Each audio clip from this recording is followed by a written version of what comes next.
करने जा रहे हैं मेल रिप्रोडक्टिव सिस्टम। सबसे पहले पता होना चाहिए मेल रिप्रोडक्टिव सिस्टम के अंदर प्राइमरी रिप्रोडक्टिव ऑर्गन यानी प्राथमिक जनन अंग क्या होता है। प्राथमिक जनन अंग मेल की बात कर रहे हैं तो वो होता है टेस्टिस। वृषण जो होता है वो प्राइमरी रिप्रोडक्टिव ऑर्गन होता है। सेकेंडरी, ठीक है, रिप्रोडक्टिव ऑर्गन्स या सहायक या द्वितीयक, कुछ भी बोलो, ठीक है। जनन अंग कौन कौन होते हैं? तो इसके अलावा जितनी भी स्ट्रक्चर्स है, चाहे बोलो आपसे मैं कहूँ यहाँ पर वृषण कोश, स्क्रोटम, शुक्रवाहिनी, वासा, डिफरेंशिया,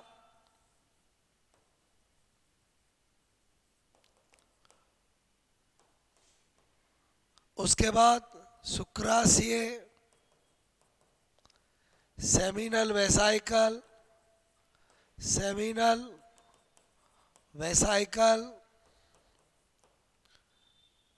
स्खलन नलिका,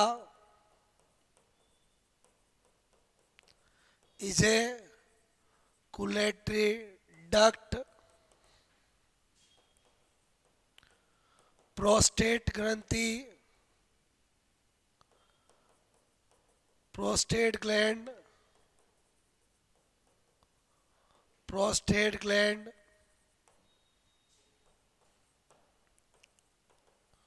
काउपर ग्रंथि, काउपर ग्लैंड, पेनिस, शिशन, ये सारे सेकेंडरी रिप्रोडक्टिव ऑर्गन हैं। अब इन सबको जानने के लिए हमें एक डायग्राम बनाएंगे, ठीक है। तो स्ट्रक्चर ऑफ मेल रिप्रोडक्टिव, ठीक है, ऑर्गन्स। आपको पता होना चाहिए दो यानी एक जोड़ी टेस्टिस होते हैं जिनमें सेमिनिफेरस ट्यूब्यूल्स, शुक्र आपसे जनन नलिकाएं होती है। ये एक थैलीनुमा स्ट्रक्चर जिसे वृषण कोश कहते हैं उसमें रहता है। ये इंग्वाइनल रिंग होती है, ओके। ये वासा डिफरेंशिया निकलती है,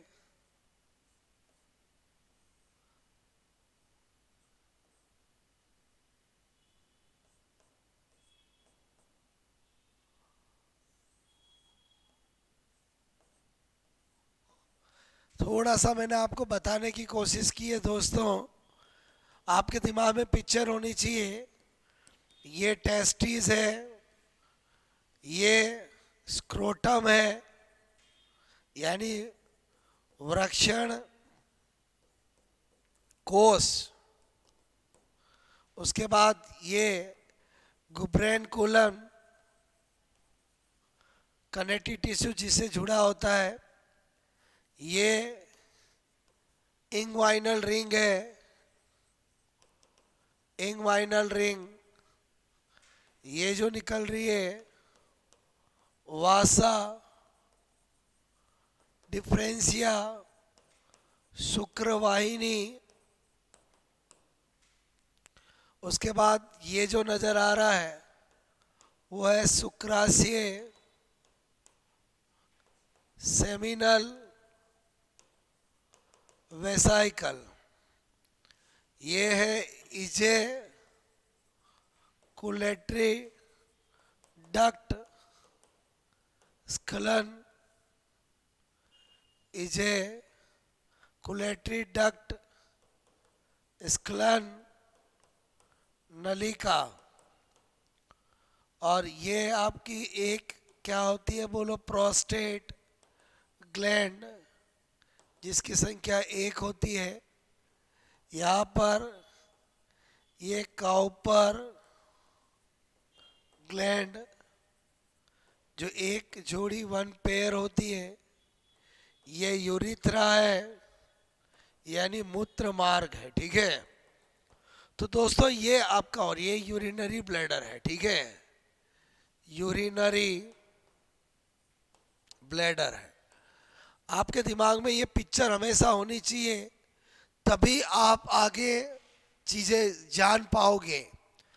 मैंने आपसे कहा कि जो वृक्षण है, एक जोड़ी है 1 पेयर, वो प्राइमरी रिप्रोडक्टिव अब स्ट्रक्चर होती है, जिसके अंदर ये आपको असंख्य क्या नज़र आ रही है।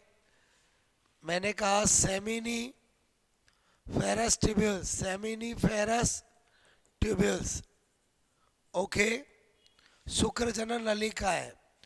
तो हम यहाँ पर टेस्टिस के बारे में बात करें तो इसके बारे में पहले पता होना चाहिए, ये प्राथमिक जनन अंग होता है।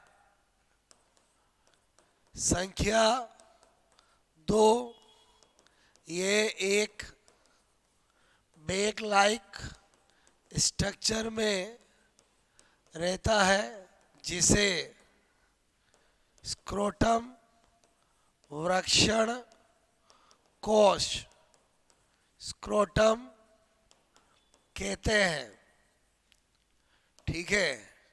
स्क्रोटम के अंदर टेम्परेचर हमारे बॉडी टेम्परेचर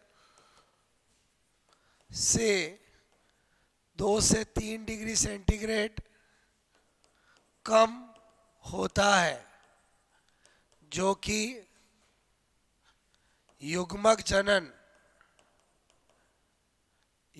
जनन के लिए अनुकूल होता है। उसके बाद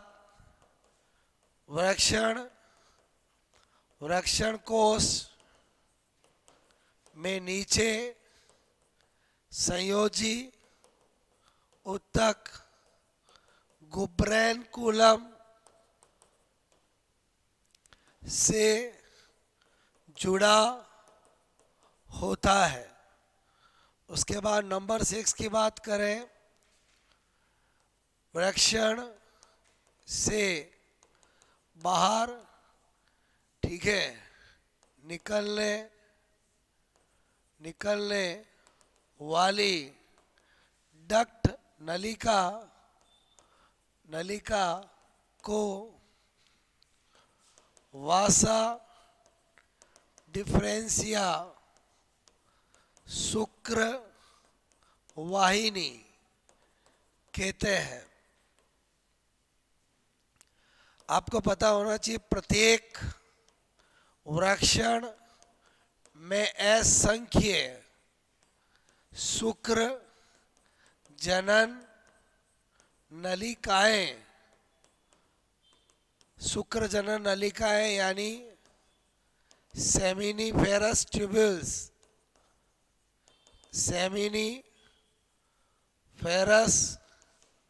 ट्यूब्यूल्स, उपस्थित होती है। और ये सेमिनिफेरस ट्यूब्यूल्स ही स्पर्म की स्ट्रक्चरल फंक्शन यूनिट होती है। बोलो, टेस्टिस की structural and functional unit seminiferous tubules, ठीक है, होती है। इसका मतलब इसी की स्ट्रक्चर बना के देखना पड़ेगा। यहाँ पर हम देखें शुक्र जनन नलिका की संरचना, यानी क्या बताने जा रहा हूँ, स्ट्रक्चर ऑफ सेमिनिफेरस ट्यूब्यूल्स।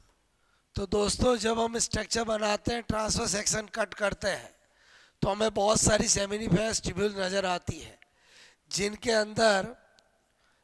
अंदर ये घनाकार जननी कोशिकाएं होती है, ठीक है, क्यूबॉइडल रिप्रोडक्टिव सेल्स होती है और एक उभरी हुई सेल होती है।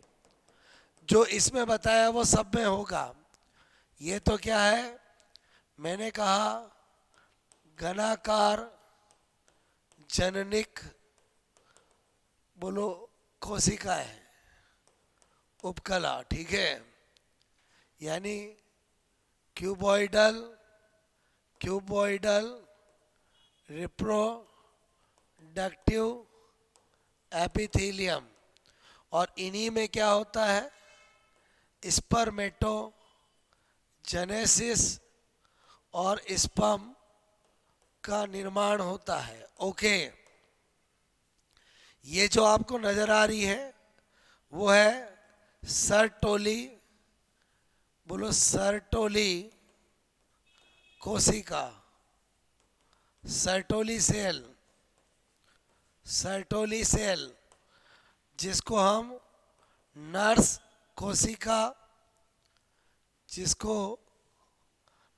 कोशिका भी कहते हैं। और इसका कार्य होता है नव निर्मित स्पर्म को पोषण देना। ओके, यहाँ पर ये जो आपको मैंने बताई ये सब क्या है बोलो, यही है सेमिनिफेरस ट्यूब्यूल्स। एक सेमिनिफेरस ट्यूब्यूल के अंदर बताया। अब यहाँ पर दोस्तों ये जो इंटरस्टिशियल स्पेस है, ये क्या है बोलो, इन सेमिनिफेरस ट्यूब्यूल्स के बीच में अंतराली स्थान, और इन्हीं अंतराली स्थान के अंदर ये सेल होती है अंतराली कोशिका। ओके, अंतराली कोशिका मतलब क्या बताना चाह रहा हूँ, इंटरस्टिशियल सेल, जिसको हम लीडिंग सेल भी कहते हैं, लीडिंग कोशिका भी कहते हैं। और लीडिंग सेल जो होती है, इनका कार्य होता है बोलो मेल में टेस्टोस्टेरोन हार्मोन का स्रावण, और टेस्टोस्टेरोन हार्मोन को हम एंड्रोजन भी कहते हैं। ओके दोस्तों, यहाँ जो मैंने बताया उससे बहुत क्वेश्चन आते हैं। मैं आपको डायग्रामेटिकल इसलिए बता रहा हूँ क्योंकि आपको याद तभी रहेगा कि आपकी नर्स कोशिका किसका दूसरा नाम है, लीडिंग कोशिका किसको कहते हैं, टेस्टोस्टेरोन हार्मोन या एंड्रोजन का स्रावण कौन सी कोशिका करती है, नवनिर्मित स्पर्म को पोषण कौन प्रदान करती है, और क्यों शुक्र जनन नलिका को टेस्टिस की स्ट्रक्चरल फंक्शन यूनिट कहते हैं। बिकॉज टेस्टिस का मेन कार्य है स्पर्म का निर्माण, और स्पर्म का निर्माण ही किसके अंदर होता है, सेमिनिफेरस ट्यूब्यूल्स के अंदर होता है। क्लियर? ओके, उसके बाद दोस्तों आपको क्या पता होना चाहिए, शुक्राशय यानी सेमिनल वेसाइकल नंबर 1 पहली बात पता होनी चाहिए, ये शुक्राणु का संग्रह, ठीक है, करता है, यानी शुक्र का आशय है, ये घर है उसका। उसके बाद ये शुक्राणु, ठीक है, को पोषण देता है। इसमें शुक्र द्रव सेमिनल फ्लूइड, ठीक है, स्त्रावित होता है, जिसमें फ्रुक्टोज शर्करा, ठीक है, होती है। उसके बाद एक कार्य तो ये हो गया, ठीक है, और दूसरा क्या है, शुक्राशय 70% वीर्य यानी सीमन, ठीक है, का भाग बनाते हैं। और एक और पता होना चाहिए, शुक्र द्रव, ठीक है, क्षारीय द्रव होता है। ओके, ये सारी बातें सेमिनल वेसाइकल से हैं। जब इजेकुलेशन होता है तभी सेमिनल वेसाइकल से वीर्य के साथ स्पर्म इजेकुलेटरी डक्ट के द्वारा आगे पहुंचते हैं। तो उसके बाद मैंने कहा मुझे क्या बताना है, प्रोस्टेट ग्रंथि, प्रोस्टेट ग्लैंड, ठीक है। तो प्रोस्टेट ग्लैंड के लिए दोस्तों एक तो संख्या 1 होती है, ये अम्लीय द्रव स्रावित करता है, जिसमें सिट्रिक अम्ल, ठीक है, होता है। उसके बाद ये वीर्य का 20 से 30%, ठीक है, भाग बनाता है, ठीक है। एक्चुअली वीर्य सीमन क्या होता है, वीर्य का मतलब होता है शुक्राणुओं के रहने का माध्यम, ठीक है, माध्यम। बात समझ में आई, बोलो ओके। दोस्तों आपको पता होना चाहिए सामान्यतः 1 ml वीर्य या सीमन, ठीक है, में 100 मिलियन स्पर्म होते हैं, ओके। और अगर सीमन में स्पर्म नहीं होते हैं उसी को एजोस्पर्मिया कहा जाता है। ये सारी बातें मैंने इसके बारे में बताई। उसके बाद आपको पता होना चाहिए काउपर ग्रंथि, ठीक है। दोस्तों संख्या 2 होती है, ये बोलो, मैंने कहा यूरिथ्रा मूत्र मार्ग, ठीक है, के आरंभ में होती है। यह चिकना, ठीक है, क्षारीय द्रव स्रावित करती है। कार्य केवल यूरिथ्रा यानी मूत्र मार्ग को चिकना बनाना, ठीक है, ओके। तो दोस्तों मैंने आपको बहुत ही कंप्रेसिव फॉर्म में मेल रिप्रोडक्टिव का नॉलेज दिया, ताकि आपको एक बार सारी इंफॉर्मेशन पता चल जाए कि हमें मेल रिप्रोडक्टिव में क्या क्या याद करना है। कैसा लगा लेक्चर बताइएगा, ओके। बेस्ट ऑफ लक, इसी तरह से पढ़ते रहें और मस्त रहें।